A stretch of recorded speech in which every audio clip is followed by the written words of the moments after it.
It was a quiet Tuesday evening, and I was sprawled on my couch, half watching a cooking show, when red and blue lights started dancing across my front yard. My heart skipped a beat. Police lights? In our sleepy little neighborhood? I opened the door to find two officers standing there, looking more puzzled than stern. "Evening, sir," the first one said, scratching his head. "We got a 911 call about wind chimes." I blinked, then pointed to the bamboo chimes swaying gently on my porch, their soft tinkling barely audible in the evening breeze. Across the street, I caught sight of Linda, Harper, our neighborhood's self-proclaimed watchdog, standing on her lawn, arms crossed, a smug grin plastered on her face. Little did she know, her crusade against my chimes was about to blow up in her face, and it was going to be one hell of a show. Let me back up. Those chimes weren't just some random decor. They were my Grandma Rose's pride and joy, handcrafted during her final summer before she passed. Grandma was a quiet soul, the kind who'd sit on her porch for hours, meditating to the rhythm of nature. She taught me to find peace in life's simple sounds: a rustle of leaves, the drip of rain, the hum of those chimes. When she died, I inherited them, and their gentle melody became my anchor, helping me sleep through rough nights and stay grounded when life got heavy. I hung them up the day I moved into this house, never imagining they'd spark a neighborhood war. Trouble started 2 days after I put them up.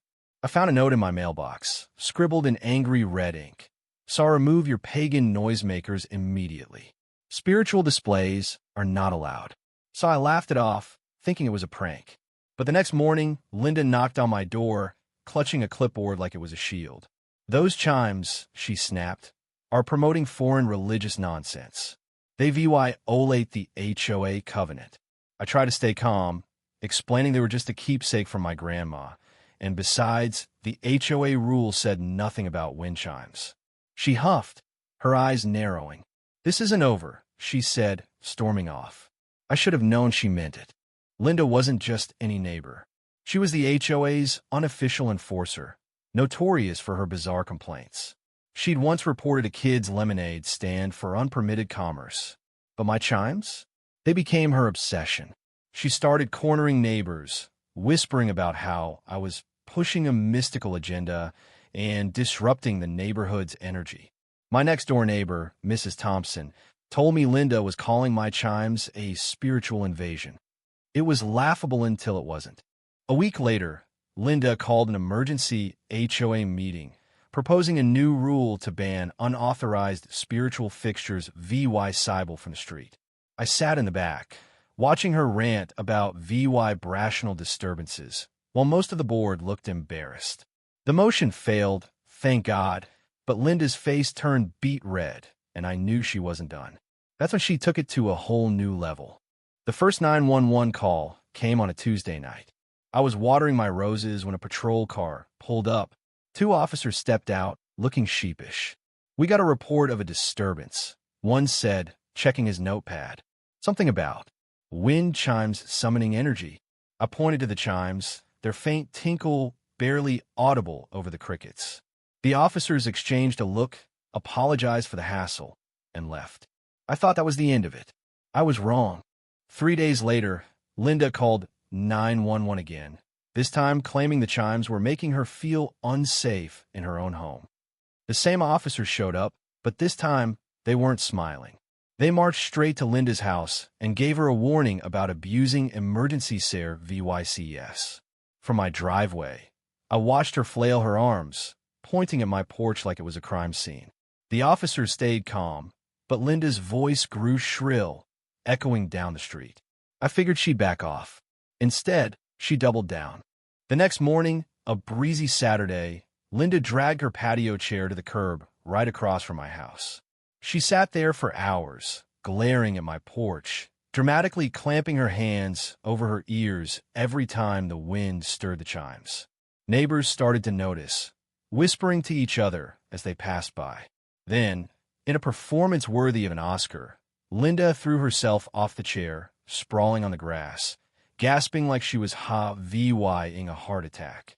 "It's the chimes," she wailed. "There's sonic warfare." A few neighbors ran over, concerned, but backed away when she started ranting about spiritual pollution. I stood on my porch, dumbfounded, as she pulled out her phone and called 911. Saw again, screaming for the police to remove the dangerous instruments. This time, she'd gone too far. Within minutes, 2 patrol cars and a Super VY SOAR screeched into the street. They spoke to me first, confirming the chimes were just chimes.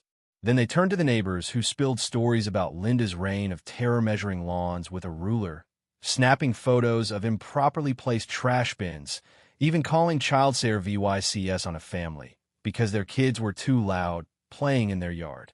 The Super VY SOAR's face grew grim as he made a call. Turns out, the dispatch center had flagged Linda's address after her repeated fake emergencies. The officers approached her, and I could see her gesturing wildly, her voice rising to a fever pitch. What happened next was unreal. As the Super VY SOAR spoke to her, Linda's face went from red to pale. More neighbors came forward, sharing their own horror stories about her harassment. The HOA board, spooked by the growing backlash and potential lawsuits, held an emergency meeting that night and booted Linda from her compliance share role. But the real bombshell came 2 days later. I was working from home when I heard shouting outside. Peeking through my window, I saw 2 officers escorting Linda from her house in handcuffs. She was shrieking about mind control frequencies and how my chimes were corrupting the neighborhood. A small crowd gathered, watching as she was loaded into a police car. An officer stopped by later to fill me in. Linda had been arrested for misuse of 911, filing false reports, and creating a public disturbance. Body cam footage and call recordings showed she knew exactly what she was doing. The district attorney was pressing charges, and she faced up to 6 months in jail and $2,000 in fines. "Those must be some powerful chimes," the officer said with a grin, as their soft tinkle floated through the air. In the weeks that followed, the neighborhood changed. I started finding anonymous notes in my mailbox, thank yous from neighbors who'd also been targeted by Linda. One read, "Your chimes brought peace back to our street." The HOA, now free of Linda's grip, updated its rules to explicitly allow wind chimes, as long as they weren't obnoxiously loud.